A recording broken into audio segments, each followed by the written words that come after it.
UPSC छात्रों के लिए खुशखबरी जो कि प्री क्लियर करने के ऊपर यहाँ पे इनको सरकार के द्वारा 1 लाख रुपए की रूप में यहाँ पे इनको प्रोत्साहन राशि दी जाएगी। तो इस वीडियो में हम बात करेंगे कि इस राशि के लिए क्या प्रोसीजर रहेगा, किस प्रकार से कैंडिडेट जो है अपने एप्लीकेशन फॉर्म्स के माध्यम से जो जिनका प्री क्लियर हुआ है तो वो किस प्रकार से इसके लिए आवेदन कर सकते हैं और क्या क्या यहाँ पे प्रोसेस रहेगा, वो कंप्लीट चर्चा हम आज के इस वीडियोस में करेंगे। एक बड़ा अपडेट यहाँ पे है जो कि यूपीएससी एस्पायरेंट के लिए है, जिनका प्री यहाँ पे क्लियर होने के बाद में उनको प्रोत्साहन राशि के रूप में 1 लाख रुपए जो है केंद्र सरकार के द्वारा दिए जाने की घोषणा की है। तो चलिए हम बात करते हैं। यहाँ पे आप स्क्रीन पे देख पा रहे हैं मिनिस्ट्री ऑफ कोल जो कि यूनियन मिनिस्टर श्री जी किशन रेड्डी लॉन्च निर्माण पोर्टल, यानी हमारे पास में यहाँ पे जो सेंट्रल जो मिनिस्ट्री है उसके द्वारा ये जो पोर्टल है वो लॉन्च किया गया है जिसका नाम निर्माण है। और यहाँ पे scheme will provide is support of 1 lakh rupees to eligible UPSC aspirant, यानी जो भी यूपीएससी एस्पायरेंट जो प्री क्वालिफाई करेगा उसको 1 लाख की जो प्रोत्साहन राशि है वो सेंट्रल गवर्नमेंट के द्वारा मिनिस्ट्री ऑफ कोल के द्वारा दिए जाने की घोषणा जो यूनियन मिनिस्टर किशन रेड्डी के द्वारा ये कहा गया है। ये पोर्टल निर्माण पोर्टल के नाम से जाना जाता है। चलिए हम बात करते हैं आगे, इसके ऊपर थोड़ी चर्चा करते हैं। यहाँ से आप स्क्रीन पे देख पा रहे हैं कोयला एवं खान मंत्री श्री किशन रेड्डी ने आज नई दिल्ली में राष्ट्रीय सिविल सेवा परीक्षा निर्माण के मुख्य परीक्षार्थियों को पुरस्कृत करने के लिए एक पोर्टल यहाँ पे लॉन्च किया। इस पोर्टल की हम बात करें तो ये पोर्टल हमारे पास में यूपीएससी एस्पायरेंट जिनका प्री क्लियर हुआ है उनके लिए काफ़ी इंपॉर्टेंट है। हालांकि प्रधानमंत्री नरेंद्र मोदी ने मिशन कर्मयोगी के विजन के अनुरूप कोल इंडिया लिमिटेड द्वारा अपने परिचालन जिले के मेधावी युवाओं के लिए एक अनूठी सीएसआर योजना का लॉन्च किया, जिन्होंने 2024 में यूपीएससी परीक्षा सिविल सेवा व वन सेवा यानी कि फॉरेस्ट सर्विस के प्रारंभिक दौर को उत्तीर्ण कर लिया है, यानी प्री क्लियर कर लिया है। उनको यहाँ पे 1 लाख की प्रोत्साहन राशि केंद्र सरकार के द्वारा निर्माण पोर्टल के माध्यम से दी जाएगी। आगे हम बात करें कुछ महत्वपूर्ण बिंदु को लेके,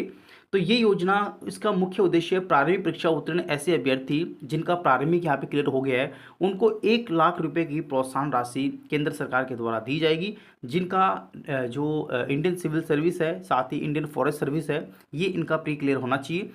आगे हम बात करते हैं कुछ कंडीशंस हैं किन किन कैंडिडेट्स को ये प्रोत्साहन राशि दी जाएगी और कौन कौन सी कैटेगरीज के कैंडिडेट इसको एलिजिबल है, क्या प्रोसेस रहेगा उसकी भी अपन जानकारी ले लेते हैं। सबसे पहले हम बात करते हैं वार्षिक की जो उनकी आय है उसको लेके, जिनकी वार्षिक पारिवारिक आय 8 लाख से कम है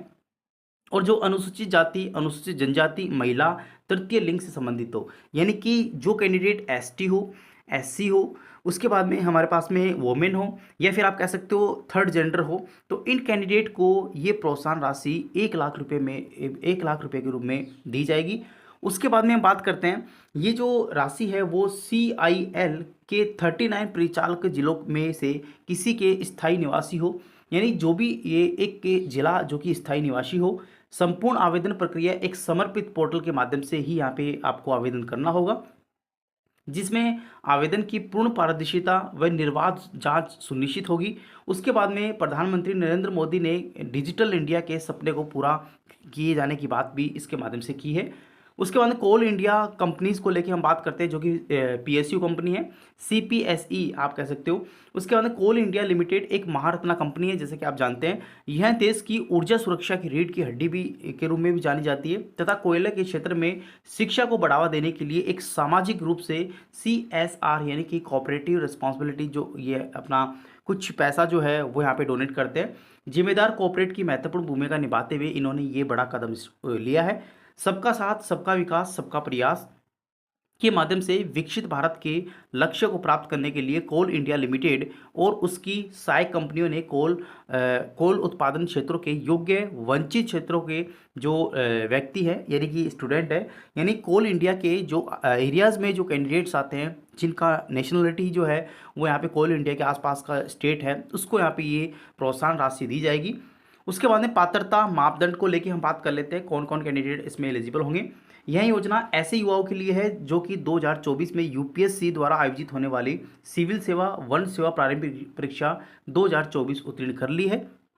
साथ ही CIL अनुषंगी कंपनियों के किसी भी खनन जिले के स्थायी निवासी हो जिनकी वार्षिक पारिवारिक आय 8 लाख रुपए से कम हो। यानी कि सबसे पहले आपको SC ST वोमेन और थर्ड जेंडर यहाँ पे आपका होना सुनिश्चित करेंगे। उसके बाद में आपके पास में 2024 का UPSC प्री एग्जामिनेशन क्वालिफाई होना चाहिए। उसके बाद में आपका जो स्थायी निवास है वो यहाँ पे खनन जिले के आसपास होना चाहिए, उसके अंडर में आना चाहिए। उन कैंडिडेट और साथ ही यहाँ पे 8 लाख रुपए से कम आपकी वार्षिक आय होनी चाहिए। उस कैंडिडेट को इस योजना में प्रोत्साहन राशि दी जाएगी। उम्मीदवार यदि यदि पुरुष है तो अनुसूचित जाति जनजाति का हो और महिला है तो महिला या थर्ड जेंडर यहाँ पे इसमें एलिजिबल होंगे। निम्नलिखित श्रेणियों में उम्मीदवार योजना के तहत आवेदन करने के लिए पात्र नहीं होंगे, जैसे केंद्र सरकार, राज्य सरकार, केंद्र शासित प्रदेश, साथ ही यहाँ पे सार्वजनिक क्षेत्र के उपक्रम में स्थायी कर्मचारी हो, कोल इंडिया लिमिटेड उसकी किसी भी अनुषंगी कंपनी में कर्मचारी हो, या फिर आप कह सकते हो उपरोक्त क्रम संख्या के जो भी यहाँ पे कैंडिडेट होंगे, यानी कि जो भी माता पिता जिनके पेरेंट्स या तो सेंट्रल गवर्नमेंट्स में नहीं हो या फिर स्टेट गवर्नमेंट में नहीं हो या फिर कोल इंडिया के अंदर लगे हुए नहीं होने चाहिए, कर्मचारी नहीं होने चाहिए, उनको यहाँ पे ये राशि नहीं दी जाएगी। तो ये हमारे पास में एक बड़ी अपडेट थी जो कि यहाँ पे निर्माण पोर्टल के माध्यम से अभ्यर्थियों को 1 लाख रुपए प्रोत्साहन राशि के रूप में दिए जाने की घोषणा माननीय नरेंद्र मोदी जी के द्वारा यहाँ पे की गई, जिसमें आप देख सकते हो कि ये UPSC प्री एग्जामिनेशन क्लियर करने के बाद में आपको 1 लाख रुपये राशि आपके डायरेक्ट अकाउंट्स में ट्रांसफ़र की जाएगी, जिसके कुछ यहाँ पे टारगेट्स थे, जिसके कुछ यहाँ पे योग्यता थी, मापदंड थे, वो मैंने आपके सामने चर्चा कर दी है। कौन कैंडिडेट इसको अप्लाई कर सकता है और ये आपको निर्माण पोर्टल के माध्यम से ही, ऑनलाइन एप्लीकेशन के माध्यम से ही आपको अप्लाई करना होगा और आपके प्री 2024 का यहाँ पे क्लियर होना चाहिए UPSC का, तभी आपको एलिजिबल इसमें माना जाएगा। दोस्तों ये हमारे पास में एक अपडेट था जो कि मैंने आपको इस वीडियोज़ के माध्यम से देने की कोशिश की। उम्मीद करता हूँ आपको वीडियो अच्छा लगा होगा। यार चैनल को सब्सक्राइब और बेल आइकन दबाना बिल्कुल ना भूलें। थैंक यू, धन्यवाद।